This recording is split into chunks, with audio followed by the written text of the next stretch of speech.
Let's bring in Mark Milner, Professor Emeritus at the University of New Brunswick. Professor, thank you for being here. What are your thoughts on today's commemorations?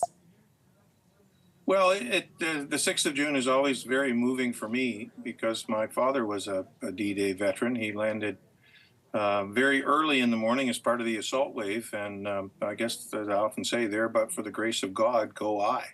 I went to Normandy in 1993 with him for the first time. He'd gone back, and we toured the spots, and he stood on the beach in the evening right outside what's now the Juno Beach Center, and I sat in the dune and watched him stand there for about 20 minutes, maybe half an hour, trying to just imagine what thoughts were going through his head. And I've been back to that beach, to these ceremonies, probably 12 or 15 times, maybe a couple dozen battlefield tours, not always on the 6th of June. And it's always a moving experience for me. If you have any imagination at all, you can stand there and just try to imagine, get some sense of the horror that took place there on the 6th of June. It's really quite remarkable. Did he ever speak of it, what that day was like? Yeah, but not a lot of the bad memories. My father was in a field artillery regiment, and he landed with their headquarters unit, and he would have told you that he was never shot at personally, unlike the infantry. So he was often in the thick of the action, but he didn't see the worst of it by any stretch. Nothing compared to what the infantry had to endure when they were close to the enemy and engaging them. So yeah, he talked about the funny moments, and he talked about some pretty chilling moments that he endured, and sometimes where he felt he maybe didn't live up to what he should have done as a soldier. But it was like most veterans, as they age, those memories are seared into their mind, and they tend to dominate the consciousness of veterans as they age. And he was very much like that. Eventually, he said D-Day was the most important thing he ever did in his life.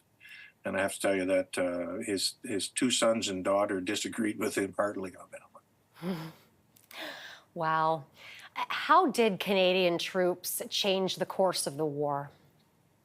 Well, it's interesting. I've just completed a lengthy study on Canada's contribution to the whole Overlord operation. In fact, I've kind of recast the background planning and development of Operation Overlord in the Normandy campaign. And as you mentioned, 15,000 Canadians go ashore, the 3rd Division lands, it goes the furthest inland of anybody.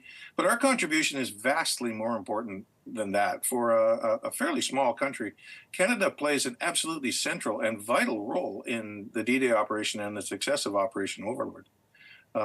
The planning, the unit around which planning for Overlord was done in 1942 and in 43 and right to the end of 1943 was 1st Canadian Army. If the original plan had gone ahead, the D-Day landings would have been largely a North American show, with 1st U.S. Army landing, followed by 1st Canadian Army, and then the British coming in sometime later. And the legacy of that long planning and that long expectation that Canada is going to lead the charge was that the 1st Canadian Army played a critical role in the deception operation that froze German forces in the Pas-de-Calais. It wasn't George Patton who did that. It was actually us. It was the Canadian Army. And we have good chapter and verse on that. Patton becomes important later in June when Operation Fortitude South 2 launches, but in the early stages, particularly the first week ashore, it's the Canadians still in Kent and part of the threatened invasion force that fixed the Germans in the Pas-de-Calais. The 3rd Canadian Division also goes ashore as the single most powerful Allied division in the invasion, bar none. Its firepower is off the scale because its job is to destroy the Panzer counterattack threat to the D-Day beaches along the Meuse River. And it does that between the 7th and the 10th of June. 3rd Canadian Division sees off the best that the Germans have. And when they can't push through the Canadians to the beach, they start doing other things. So we are absolutely central not only to the planning, but to the success of the operation in two ways, in the deception operation and then in the things that we do on the ground. So Canada's role in this is by no means small. It sounds that way when you count 1 out of 5 assault divisions and with 3 other airborne divisions, but we're actually in the heart of it and central to what happens. Right.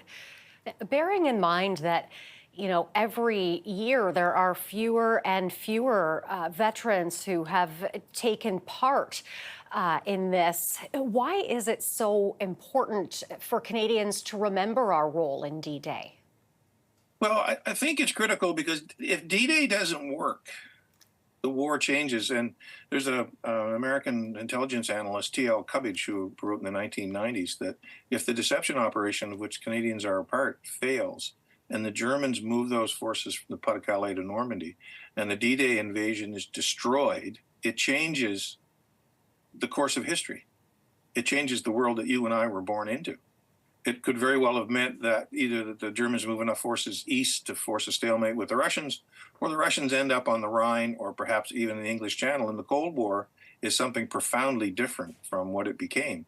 So there's a lot riding on this operation. It's not easily remounted. If it fails in June, thin chance you could do it again in September.